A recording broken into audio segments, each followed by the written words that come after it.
அடுத்ததாக பத்திரிகையாளர் திரு பிரியன் இணைகிறார். சார் வணக்கம். கிரீஷ் ஷோடங்கர் தாவேக்காவை மதசார்பற்ற தாவேக்க அப்படின்னு அடையாளப்படுத்தியிருக்காரு. இது அடுத்ததாக காங்கிரஸ் தயாராகுது அப்படின்ற சமிக்கையை எடுத்துக்க முடியுமா, இல்லை காங்கிரஸ் நிர்வாகிகளுக்கு மேலே ஒரு அடையாளப்படுத்திட்டு தலைமை ஒரு முடிவு எடுத்துருச்சுன்னு புரிஞ்சுக்க முடியுமா?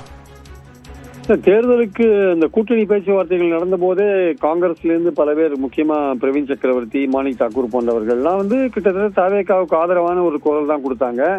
அதே மாதிரி ராகுல் காந்தி அந்த எண்ணத்துல தான் இருக்காரு அப்படின்ற மாதிரி, தாவேக்காவோட கூட்டணிக்கு போனான்ற மாதிரியான ஒரு இதுல தான் இருக்காரு. இல்ல தாவேக்காவை காமிச்சு திமுக அதிக இடங்கள் வாங்குறதுக்கான ஒரு யுக்தியா கூட பயன்படுத்தினாங்கன்னு சொல்லப்பட்ட ஒரு விஷயமா இருந்தா கூட, காங்கிரஸ்ல தாவேக்கா ஆதரவு எண்ணம் ஜாஸ்தியா இருக்கு. அதாவது தாவேக்காவோட கூட்டணி அமைக்கலாம், தாவேக்காவோட இணைந்து செயல்படலாம், 29 எலெக்ஷன்ல தாவேக்காவோட கூட்டணிக்கு போகணும், இப்போ ஒரு பிரம்மாண்டமான ஒரு வெற்றியை படைச்சிருக்கிறதுனால நம்ம அவர் கூட போறது பெட்டர்னு நினைக்கிறதுக்கான வாய்ப்புகள் நிறையவே இருக்கு. அது கிரீஷ் ஷோடங்கர் பிரதிபலிக்கிறார். எஸ்பெஷலி ராகுல் காந்திக்கே அந்த விஷயம் ஏன் இருக்குன்னா, அந்த மாதிரி நினைப்பு ஏன் இருக்குன்னா, நேற்று அவருடைய ட்விட் ஒன்று நீங்க பார்த்திருக்கலாம்.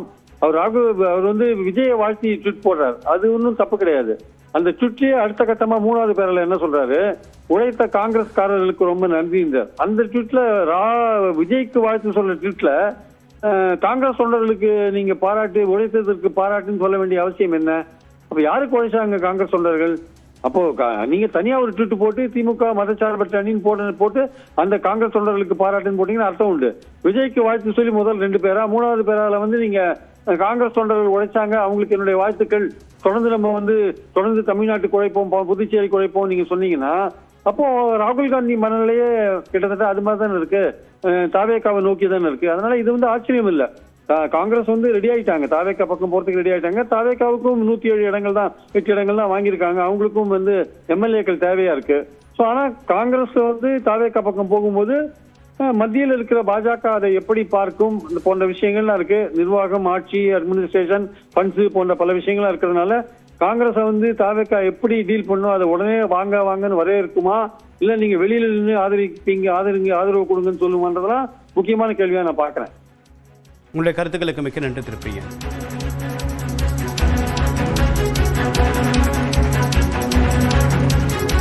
மதசார்பற்ற தாவேக்கா இவை ஆதரிக்கலாம் என்று காங்கிரஸ் கட்சி நிர்வாகிகள் விருப்பம் தெரிவித்திருப்பதாக காங்கிரஸ் கட்சியுடைய மேலிட பொறுப்பாளர் கிரீஷ் ஷோடங்கர் தற்போது தெரிவித்திருக்கிறார். இந்த கருத்து என்பது காங்கிரஸ் தாவேக்காவை நோக்கி நகர்வதற்கான முதற்கட்ட சமிக்கை என்ற ஒரு பொருள்படக்கூடிய வகையில் இருப்பதாக பத்திரிகையாளர்கள் கருத்து தெரிவித்திருக்கின்றனர்.